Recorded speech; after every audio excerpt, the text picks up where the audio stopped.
Good morning, class. In today's lesson, we will be discussing two poems I have selected for you.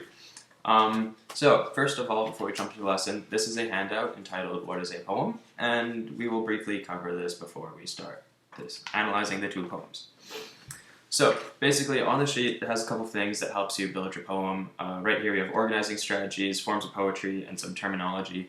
Some organizing strategies would be like two opposites. So that would be like the differences between night and day. You can focus that on your poem. In your poem, we have contrasting views, which would be such as two people, for example, having opposing ideas about a certain topic. Yeah, so next it tells us about some forms of poetry, such as here we have open verse, which is pretty much the author of the poem will, do as he pleases with the rhyme scheme and the stanzas and patterns and all that, and it basically just allows the poet to provide their own unique pattern and rhythm. Also, it tells us about, ballads, for example, which are a song-like poem, which tells you, the reader, a story. It generally has 4 lines in a stanza, and the rhyme scheme is mostly A, B, C, B. So yeah, so those are some forms of poetry. Lastly is a list of poetry-related terms, such as stanzas, which are sort of a grouping of lines in a poem, which are much like a paragraph. It's kind of a poetic paragraph. A meter.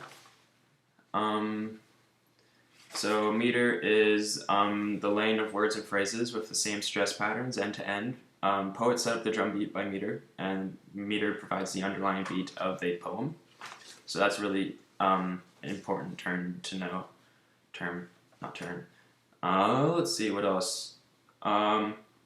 A couplet, for example, are 2 lines in a poem which rhyme. If the lines are set apart from the poem, then this is known as a closed couplet. For example, how could she have known that I was her only foe? So yeah, I'm going to hand this out to you now, class, and you guys read over that, and just basically know those terms, because you will be needing them later. So let's start. So basically, I'm going to split you guys into 2 groups. This half of the class will read one poem, and the other class will read the other poem.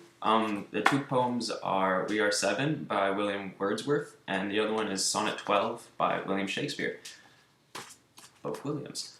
So basically, you guys will be doing Sonnet 12, and you guys will do We Are 7.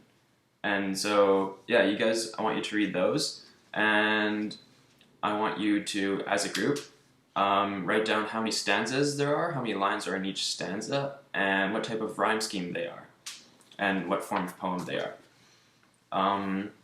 So yeah, and after that, I want you guys to present them to the other half of the class. Yeah? Alrighty. Yeah, so kids are doing that. Alright. So now I'm going to hand out some questions for you to do for the rest of the class, and I guess finish up as homework. So basically, they're just 8 questions. In Sonnet 12 by Shakespeare, how does he show the passing of time in the poem?